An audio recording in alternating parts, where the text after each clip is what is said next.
So time for a little free motion quilting with Amy. All right, so we're going to do feathers today. Or my little feather plume at the top. Not a pearl, but a little teardrop. Come on. Get that foot down.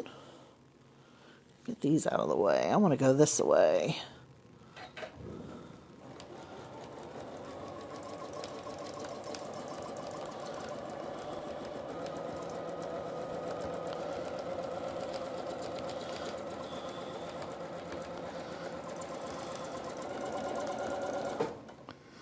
Reposition my hands.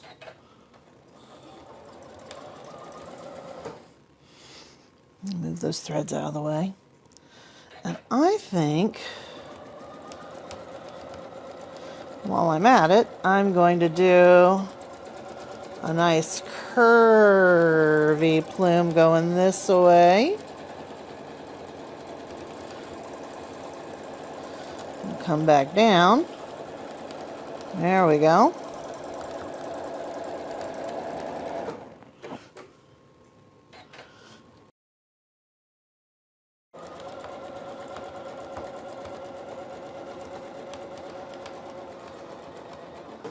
All right.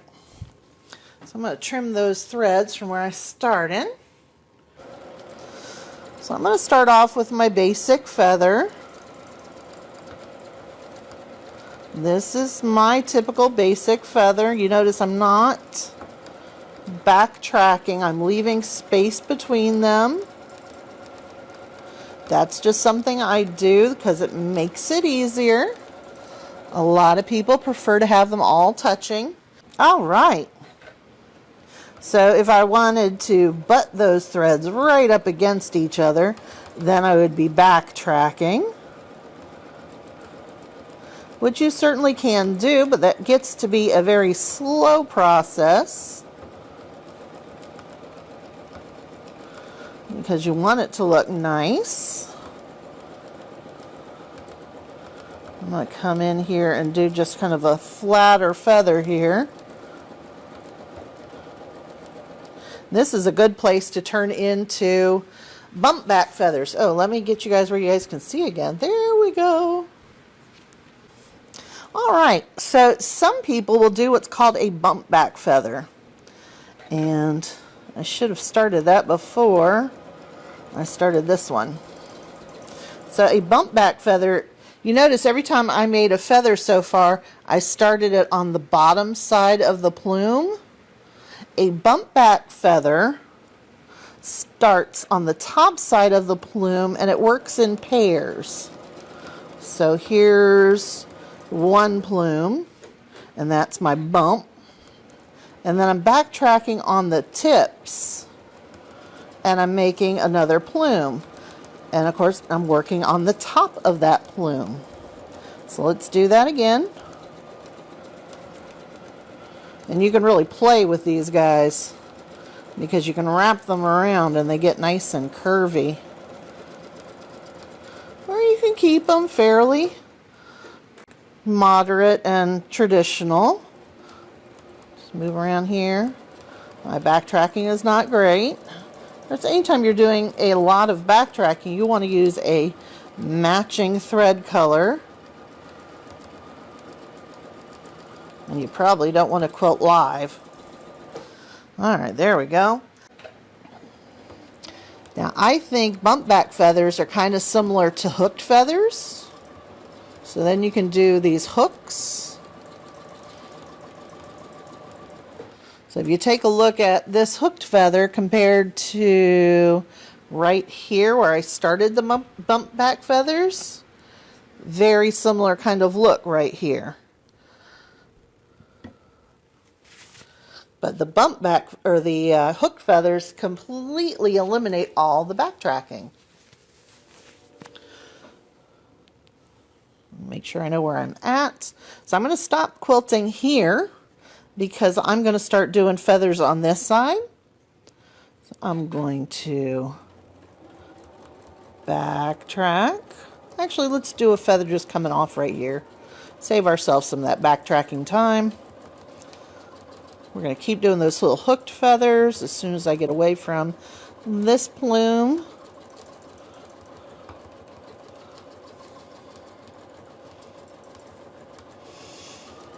There we go.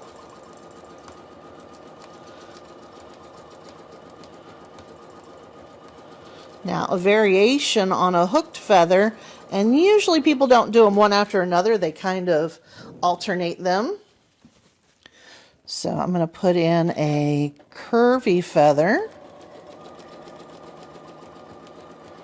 I think Susan was just asking something similar.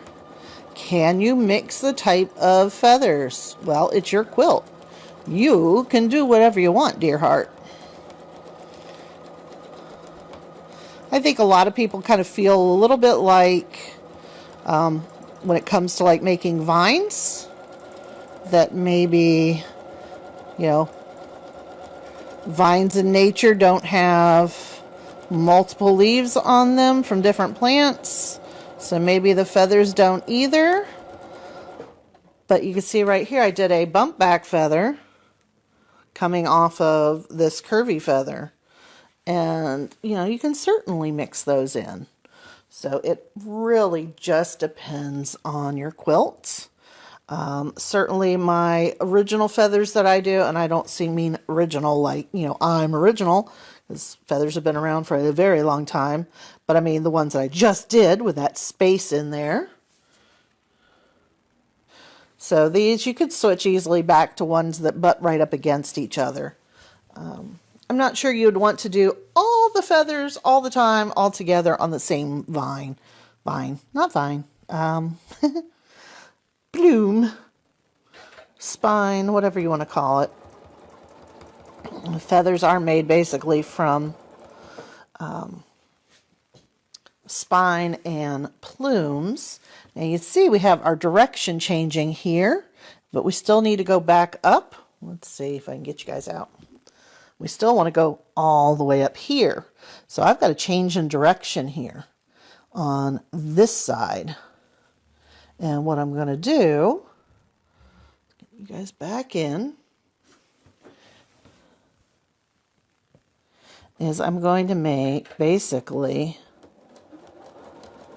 a double-sided plume. So it's more of a teardrop, and that will allow me to go this way here.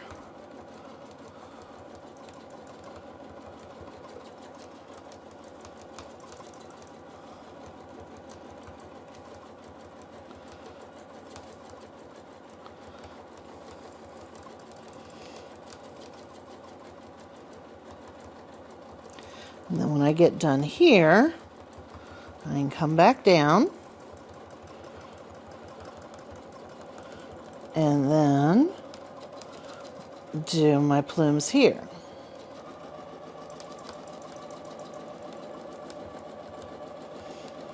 I'm sure plenty of people have opinions about whether you can mix up your plume types. I'm not too concerned about other people's opinion. I want to do what I like to do.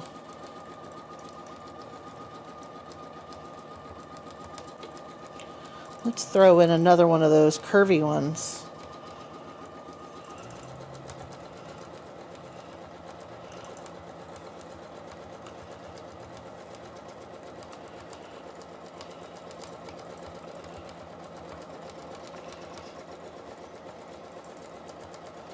Now my hands are getting way out of position, so I need to stop, move my hands up.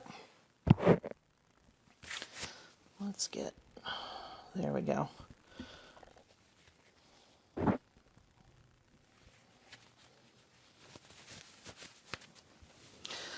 So we have Lima with an I sound. Yay. Hi, Linda. How do I fix it when the plume flattens out? Plume flattens out. I think like here. Whoops. Here where it's starting to come down. Well, first of all, this would not look quite so flat if I had brought it out and around. But you can continue from that. it is not uncommon to have your plumes kind of laying down a bit and then curling around as you get that curvy spine going. Let's move around this way.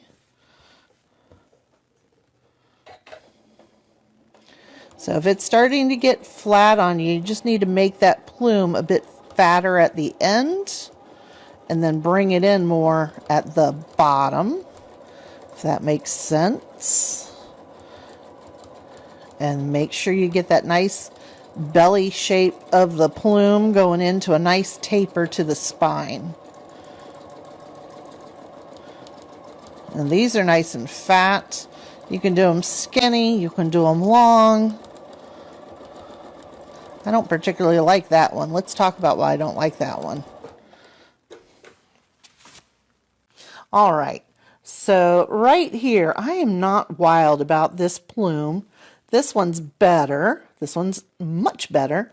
I don't like that this line here, as it's coming down into the spine, is a little flat. And I want to make that a little bit more coming down here as it hits the spine instead of here. We don't want it to be very blunt into the spine. So let's see if I can kind of sketch it with my finger. So if you get too fat of a plume and you bring it around, you don't want to bump into the spine. You want it to really kind of curve and glide in closer.